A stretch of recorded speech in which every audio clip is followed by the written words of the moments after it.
Should you wait until you have a dedicated manager in place to lead a new department at your snow and landscape company, or should you just start offering that service before you get to that point?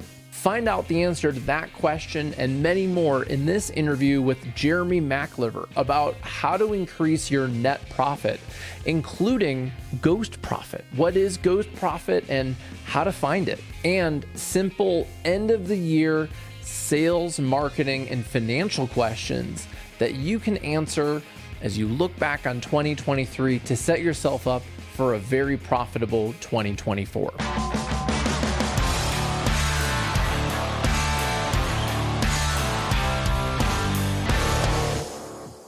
Hey everyone, Jack Jostes here, and welcome to the Landscaper's Guide podcast, where we share sales, marketing, and leadership inspiration for the snow and landscape industry. Today, I'm excited to interview Jeremy Macliver because he's an EOS implementer. EOS is the entrepreneurial operating system. We follow it at Ramblin' Jackson. It comes from the book Traction. We don't really get into that in today's podcast, but it's kind of built into how Jeremy and I think, and it's one of the ways that I enjoy, one of the reasons rather that I enjoyed this conversation. And that reminds me that one of the keys to enjoying podcasts is having quality protein as you listen to them. So I'd love to send you some beef jerky. Yeah, we have a beef jerky club here at Ramblin' Jackson. So if you want me to ship you a cool marketing toolbox, it has a marketing field guide that'll help you figure out which marketing to focus on first, and some of my favorite beef jerky, just tell me where to send it at landscapersguide.com/toolbox. I'm going to put a link to that in the show notes. And without further ado, let's hear from Jeremy Macliver about how to increase your profit. Hey everyone, welcome back to the Landscaper's Guide podcast. Today I'm excited to have Jeremy Macliver, who is a professional speaker, certified EOS implementer, coach, and owner at Disruptor Group. He's a serial entrepreneur who helps leaders master the art of business. He's also owned and led many companies himself and has a mastermind, the Disruptor Group, that specializes in tree and landscape companies. Many of you listening are aware I run EOS. It's the entrepreneurial operating system. It comes from the book Traction. Big believer in this, big advocate of it. And we've done other episodes on that topic before, so I'm going to link those in the show notes, but wanted to get right into it with Jeremy because before we pressed record, he told me that his goal for 2024 is to help 100 companies increase their net profit by $100,000. So is that true? Jeremy, did I get that all right so far? That is true. Let me add a little clarification. 100 tree and landscape companies. So we are very specific about where we want to do that, right? And so, yeah, $10 million of increased net profit, 100,000 from each company in the tree and landscape space. Yep, that is our goal. And what are some of the biggest opportunities? So most of the people who are coming into your mastermind they're already north of $1 million in revenue, right? What is on average their current net profit margin percentage? And then what are you trying to get them to? Or is that the right way of looking at it, to get to that $100,000 in cash net profit added to the bottom line? So I love that the first thing you brought up was percentages, because sometimes I love percentages and we focus in on them, but notice we didn't say our goal is to get you from 6% to 15%.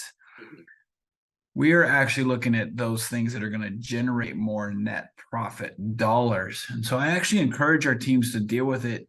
Look at it in both, because percentages you can compare a little bit industry to industry or company to company kind of thing. We're seeing, the mix really, can be all over the place, especially when we first start with a company. You got $1 million company and, it depends on how they're reporting their wages. So we do actually go before we do this, and we actually solidify the owner's compensation to make sure that that's right. So sometimes when we look at these in the beginning, that's why I'm almost afraid to say it over the air what the number is. We'll see 25%, we'll see 5%. And it really has to do with owner's comp if they're $1 million. Once we start working with the 3 to 5, the $10 million ones, the owner's compensation isn't as big of an effect on it. And most of our clients, after working with us, are hitting in the 15 to 17% range. But we really like to look at it from a dollar standpoint, because really at the end of the day, the game is how many of those dollars can you get in the bucket, and the hours that you're going to work, how many dollars. I would way rather 10% of 5 million than 20% of a million, right? I think that's important, focusing on the actual dollars, and to get there, though, we gotta be aware of our percentages and things.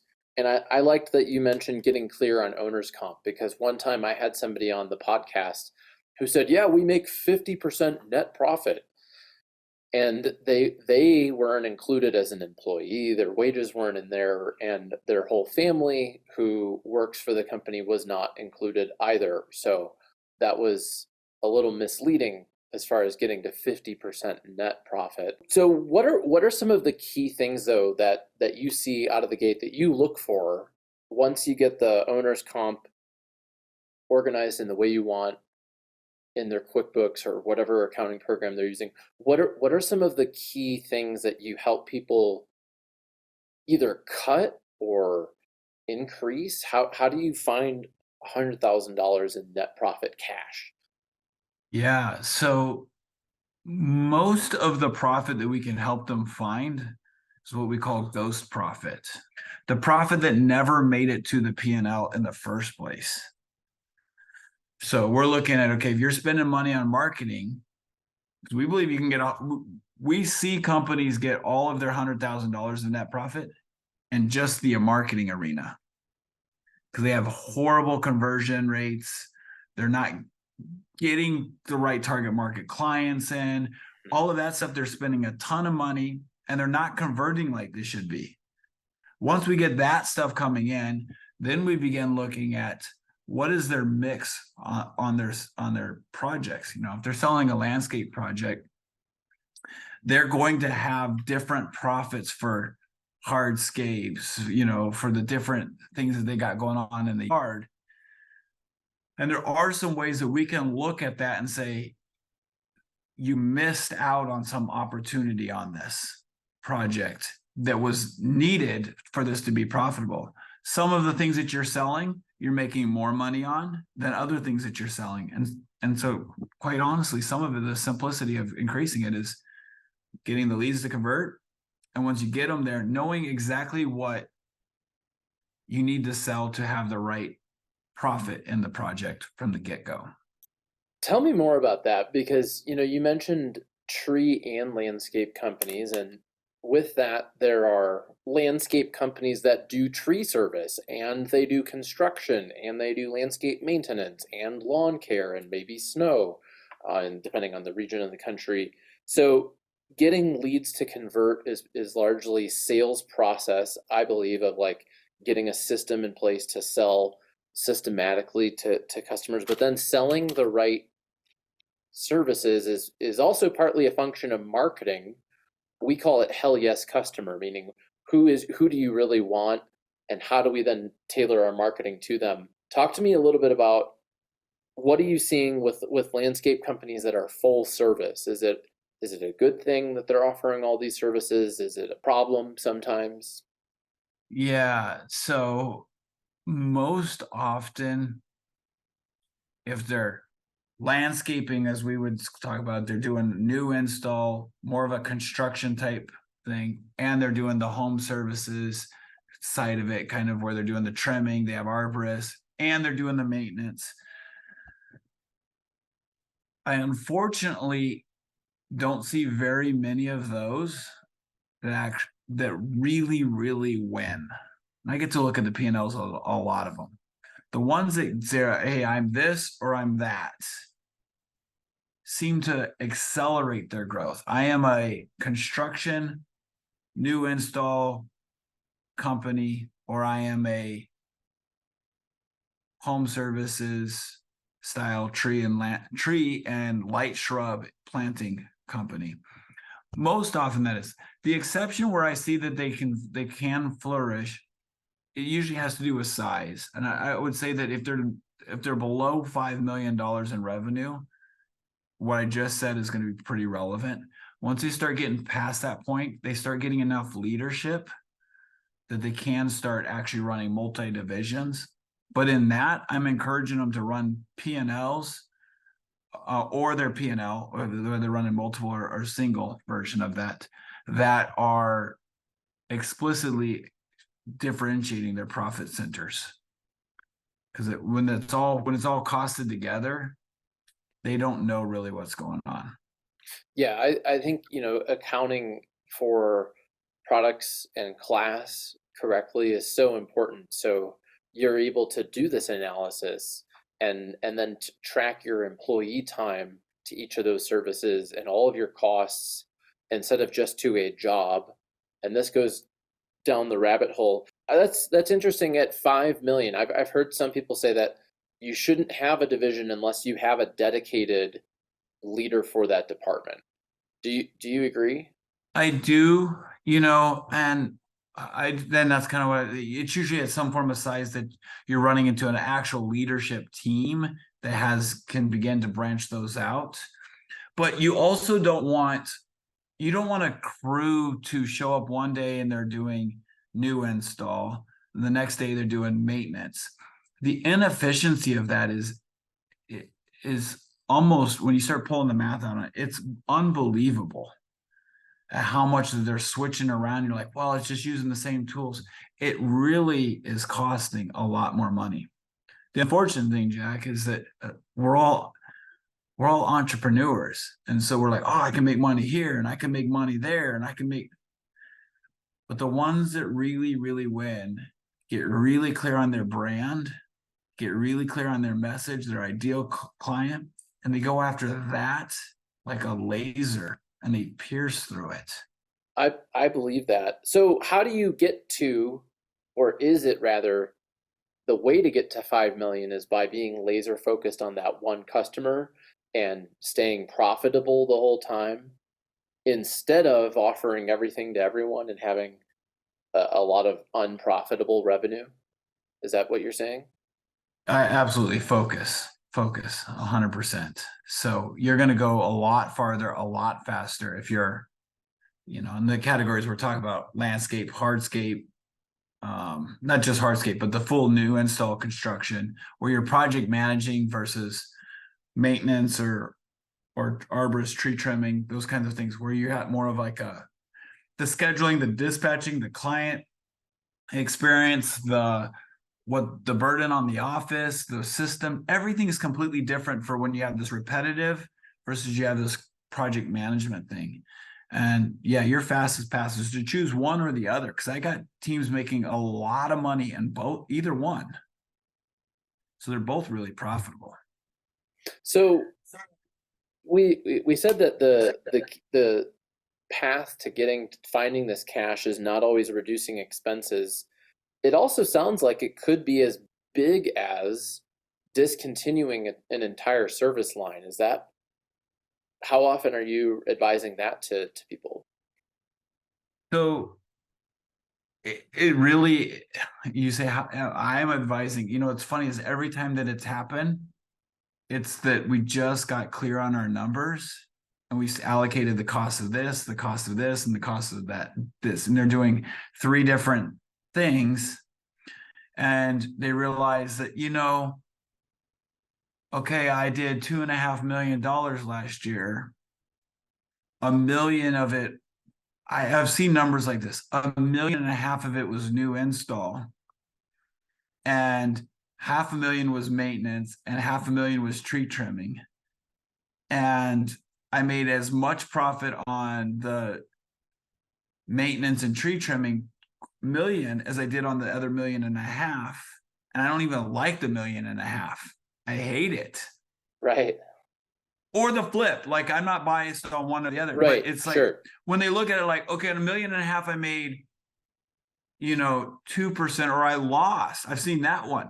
I lost money. If I would have actually not done this $1.5 million and I only did $1 million company, not a $2.5 million company, I would have actually made more money and I'd have been happier because I'd have been doing what I like.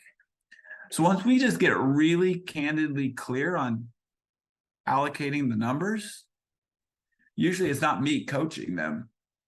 It's like, hey, Jack, which one do you want? Like, oh, I love this one, I hate that one, right? Vice versa. Well, Jeremy, we could spend the whole day talking about this and a whole host of other things. We've got to wrap up. What would you, this is coming out at the end of the year in December. What's maybe one thing you'd like to ask the audience to do before the end of the year to maybe get clear on their numbers and get some clarity on what they're going to do next year? Yeah. So we actually have a profit calculator, but there's just a handful of numbers that I really would, quickly tell them, hey, just go look at these. Go look at your marketing spend to your leads and compare that, right? Or do you have a good ad spend? Of the leads, what's your lead to sales conversion rate? And by lead to sales, I'm looking at it in two ways: lead to how you got to an estimate and lead to you got to a actual sale. Look at both of those numbers. And then from there, just pick apart if you're familiar with the P&L and you're listening to this, that was all in the income section of it, with a little bit of the marketing expense coming up to it. The other area I'm really looking at is in that cost of goods, making sure that I'm delineating the cost to that revenue so I can look at how profitable that is. Because most of the things that are below on your expenses, your rent, those kinds of things, you're probably not going to find your 100,000 in those. Every once in a while we'll find one down there, but usually that is not it. I love it, and I want to just plus one endorse looking at those conversion rates of leads to estimates and leads to sales, and you'd be amazed how many people don't actually know that. So simply looking at it, looking at your leads and keeping track of that would kind of like when you're looking at the numbers with your people, it'll help you figure out what to do. Maybe you can get a little faster at responding to people, or maybe there are certain people that you shouldn't even create an estimate for. Is another. Those two are almost like two of the simplest needle movers that we can work on with a team, because it changes everything below. Like the amount of impact it has is crazy. And so we're going to those right away every time. I agree. Well, Jeremy, thanks for coming on the Landscaper's Guide. For people who want to connect with you, learn more, how can we get in touch? Yeah, if they just want to, they can go to profit.disruptorsgroup.com, or they can send us an email at jeremy@disruptorgroup.com. Awesome. Well, Jeremy Macliver, thanks so much for coming on the Landscaper's Guide. I'll put those links in the show notes for everyone. And it was a pleasure talking with you. All right, everyone. Hope you got some nuggets in there. I definitely agree with some of Jeremy's final points about tracking your leads and how many of them turned into an estimate and how many of those closed into a project and what was the value of that and what was the marketing source of that. So track that. Ask customers, how did you hear of us? And take a look at this, because getting your marketing dialed in, keeping what's working and investing more in that, and then cutting what isn't working or making adjustments is one of the best ways that you can continue to grow with the right leads. I also liked what he said, but I want to hear from you. What do you think? Because part of me as an entrepreneur wants to dabble, and I see my clients want to offer new services, and I see them doing it. And I also see enough of them, or I talk to enough people in the industry that are not profitable, or like he said, they have a whole division that isn't profitable. So what do you think? Do you need to have management in place before you offer a whole new service, or should you start offering it beforehand? I'd love to know. Hit me up on Instagram or send me an email, jack@ramblinjackson.com. I love hearing from you all. And remember, you can get a free bag of beef jerky and marketing toolbox. Just tell us where to send it at landscapersguide.com/toolbox. See our show notes for that. And again, my name's Jack Jostes. Thanks so much for listening today. And I look forward to talking with you next week on The Landscaper's Guide.